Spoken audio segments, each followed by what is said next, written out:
Hello tout le monde, bienvenue dans une nouvelle vidéo. C'est un nouveau format, c'est un format qui n'a pas encore été fait sur cette chaîne, mais c'est un format que j'aime beaucoup regarder et en fait je vais beaucoup me baser sur ça. Pour mes prochaines vidéos, je vais me baser sur des vidéos que j'apprécie, qui m'intéressent, en espérant que ça vous intéressera vous aussi. Donc sans plus tarder, voici mes achats et mes lectures du mois de février.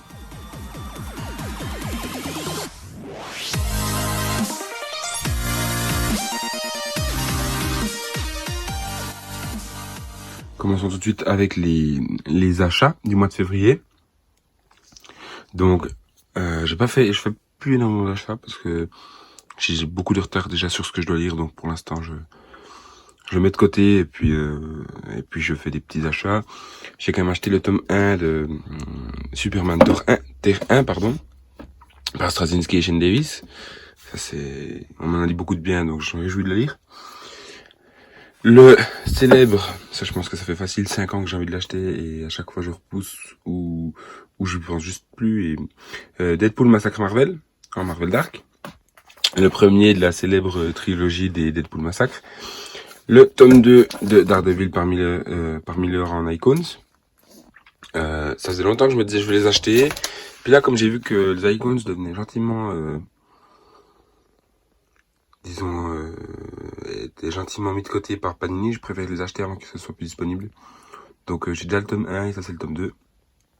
Là, vous le voyez depuis un moment, l'Absolute Spider-Verse. Donc ça, vraiment je me réjouis de le lire. Et Happy, par Grant Morrison et Derek Robertson. C'est le comics de base dont a été inspirée la série Netflix.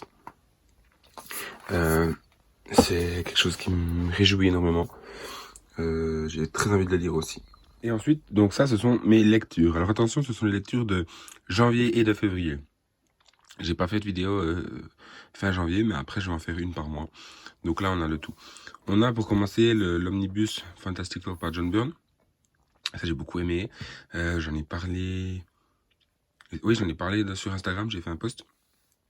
C'est vraiment chouette. J'avais rarement lu de 4 Fantastiques jusque-là, mais j'ai adoré. J'ai adoré, je sais pas pourquoi, j'ai vraiment aimé. Ça donne envie d'en lire un peu plus, quoi. Ensuite, j'ai tout le Superior Spider-Man, donc le prélude et les tomes 1, 2, 3, 4, 5, 6. Ils sont tous là, donc les 7 tomes par Dan Slott et bon, dessinateur, il y en a beaucoup. Il y a Ryan Stegman, pas mal. Il y a Humberto Ramos. Enfin voilà, ils sont plusieurs, mais j'ai beaucoup aimé. Ensuite, la saga originale des Éternels par Jack Kirby en deluxe.